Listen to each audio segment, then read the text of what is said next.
The most powerful force on earth is a human soul on fire. You have a deep ache in your soul for something more, to come alive, to let your passion pour from you like an endless well. When your passion comes alive, the magnificence buried deep inside of you is unleashed. Gifts and talents you never realized surface as your life unfolds like poetry. You can do hard things. I can show you how. This is Thrive Yoga Fit Transformational Coaching, where I teach you how to heal yourself from the inside out. Hello, this is Thrive Yoga Fit Transformational Coaching with Erin. Hi, everyone. I am recording this podcast live from India, and I am in Mysore, India, and I arrived. Gosh, how many days has it been? I've been here almost a week. I spent 4 days in an Ayurvedic center, the Indus Valley Ayurvedic Center, and that is just outside of Mysore. And I am taking a yoga course at Ashtanga Yoga Mysore in Mysore, India. It has been amazing. I'm extremely grateful. And I wanted to drop a note just to say hello to everybody, but also to just talk about a few observations since I've been here. So I have been practicing yoga. I've been teaching and practicing 12 years consistently. I've studied longer than that, but when people ask me here, I say 12 years because that's how long I feel like I've been doing it justice. So what I have not incorporated fully is the Ayurvedic aspect. I have not incorporated the yogic diet. It's something that, you sort of learn about it and it's abstract, right?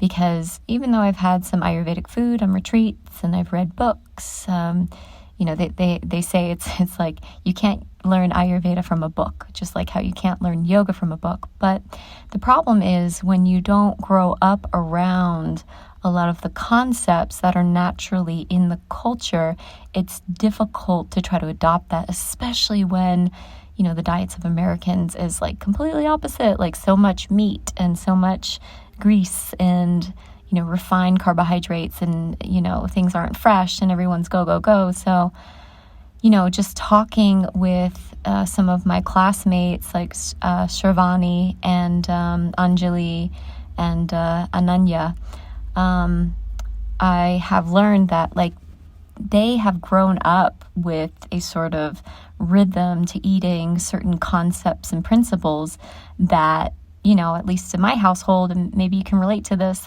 we just didn't grow up around. So anyways, long story long, I haven't really incorporated Ayurveda fully diet-wise into my practice. And now that I'm eating a very sattvic diet, a couple of things are happening that's very interesting. One is I feel very light. I've probably lost some weight. I'm not measuring myself, but I feel very fit and tone and light. I have noticed that. So I brought some protein powder here because, just sort of the fitness part of me was well, I need to make sure I have protein and I'm not sure what they're going to be feeding us. And I had a friend named Amy who came to India and said, yeah, they're feeding us so much carbs and it totally knocked my blood sugar off balance. And I actually gained weight in India. So I was okay, let me just bring this just in case. So I brought it just in case. And was it 3 days in I was here, I was you know what, let me have some of this. So I put it in a glass and I mixed it up, brought my little frother thing and mixed it up with some water. And I smelled it and I was oh, it smells weird. And then I went to drink it and I was kind of choking it down. It smelled like death. And the particular protein powder that I brought was actually a chicken bone broth made into a protein powder. And, from what I've learned and, maybe it's trending, the bone broth, this and that, it's good for your joints, it said it's good for your digestive system. I thought, this is a healthy option. But it just smelled like rotting carcass. It was so weird because it definitely did not smell like that before I did a few Ayurvedic cleanses. Fast forward. So I was all right, well, it's tamasic, it's old, it's packaged, right? So, this isn't appropriate for me right now. So fine. Fast forward, I went to the grocery store, bought a couple of things, and I saw eggs, and we're allowed to cook eggs in the kitchen, which, by the way, we're not allowed to cook any meat of any sort in the center, which I understand because we're following the sattvic diet. So anyways, I wound up cooking the eggs, and now, mind you, I did cook them in like I poached them, and the wonderful gal that's serving us food, her name is Lakshmi, and she's beautiful and amazing, and her food's so good. She thought I was trying to boil eggs, and so when I put water in the pot, she corrected me, and I was like, okay, like I'm going to listen to her because I don't want to be disrespectful, even though I think that with poached eggs, you need to have more water, but whatever. So, they weren't exactly cooked the way I would usually cook them, but that being said, same thing. They smelled like death. And I've never had that experience before. Anytime I've wanted to be like vegan or vegetarian, it was usually for ethical reasons or, my like health reasons, like my body is just having trouble digesting meat or something like that. Or I just, when I take Vipassana silent meditation, I try to honor that aspect of, do no harm. And so I eat a vegetarian vegan diet, but it's not Ayurvedic, it's just vegan or vegetarian. So it's such an interesting observation. I'm just like, my mind is blown, like just with 4 days of Ayurvedic cleanses, the special rice and milk massages and medicated ghee and, herbal enemas, which, by the way, don't knock it till you tried it. It is absolutely lovely. Just like cleanse me out on such a deep level that, meat just smells like death. It kind of blows my mind.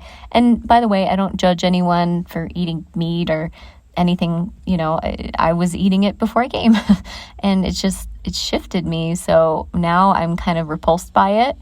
Again, not judging, it's just an interesting observation I'm finding. So, my yoga course, so that's an interesting observation. My yoga course is going really well. I'm very, very, very much loving the yoga therapy aspect, which we're learning a kind of yoga therapy that is sort of like an applied form of it, where they use the koshas as sort of like diagnostics, but also the framework. So if you're not familiar with the koshas, they're the energy bodies or the sheaths that exist within each one of us. And there's 5 of them, the pancha koshas. So the first one is Annamaya kosha, which is known as the food body, has everything to do with the body at a gross level. And the koshas become more and more and more subtle until you get down to the core kosha, which is Anandamaya kosha, which is like your true self, your true being, like you're one with God and such things. So after that is the pranamaya kosha, again, getting more and more subtle. So we have the energy body. And then we have the manomaya kosha, which is the mind, right? Connected to the mind and thoughts. And then we have the vinyamaya kosha, which is intellect, which the difference between the manas and the vinya is discernment. We call it viveka in Sanskrit. And then at the core, of course, is the Annamaya kosha. The teacher is amazing. And after each class, everyone's just blown away. Like if he goes over like a half an hour, nobody cares because it's so good. The yoga therapy, the level of understanding and command that the teacher has is absolutely inspiring, and I'm soaking it up and learning so much. And this Saturday we start our anatomy studies, which I'm sort of coming to the table with a lot of yogic knowledge, which, by the way, I've been, I guess, not that I was seeking this by coming here. That was not my reason for coming here, is to be validated in any way, but having people impressed with how much Sanskrit I know and how many mantras I know, and just I guess my understanding of yoga within like Hinduism, other such things. It's really, I don't know, it's just sort of like a shot in the arm. I've been studying this stuff for a while, so I think if anyone's studying a particular topic for a while and people are sort of like nodding their head in agreement, and you see that it's just like validation that you're doing the work correctly. maybe my diet wasn't correct because I didn't have enough education and experience with it. But I know that the other aspects of yoga that I've been practicing truly to my core and living the lifestyle, and I think it shows. And so I guess I'm proud to be a representative of an American that really does her practice, and temporarily being in India taking studies. So yeah, the course is great. I'm enjoying meeting with my classmates, and there's people from all over the world: Singapore, Chile, Ireland, Belgium, and of course different parts of India. So, and I think we have one gal from Indonesia. So yeah, just a little update. I can understand why my Thrive community told me before I left, please come back. Because I'm definitely going to come back here again for sure. But yeah, I could picture myself at least temporarily for a few years living here just to soak in the culture. It's so rich, it's so complex, it's so deep. I'm loving it. So if you're practicing yoga and you've been thinking about going to India, go. Don't wait. I don't know why I waited so long. I think I had some hang-ups on the treatment of women, which I actually just discussed with my friend Shivani. Hi, Shivani, if you're listening to this. I'm a very outspoken, independent woman. And,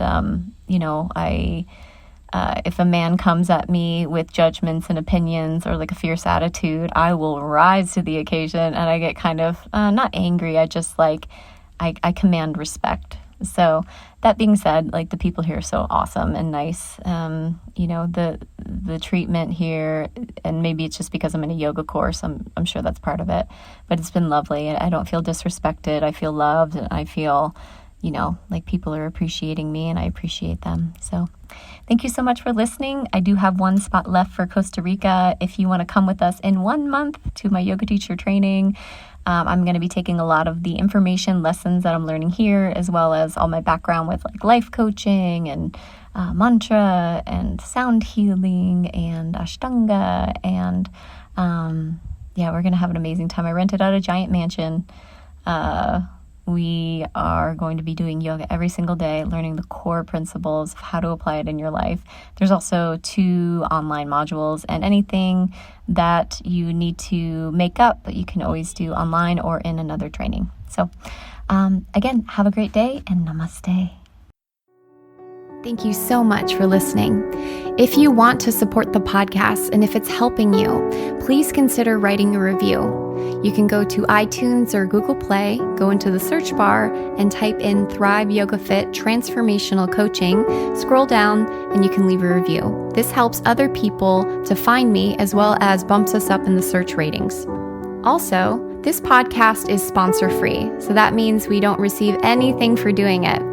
If you feel so inclined and this podcast is helping to support you and you want to return the favor and help to support any production costs of the podcast, feel free to give a donation to a Venmo link, Thrive Yoga Fit, or PayPal, Erin@erincoach.com. If you don't have the means, don't worry about it. We're not going anywhere. You're all good. But if you would like to give back, you can give back in those ways. Thank you so much. Namaste.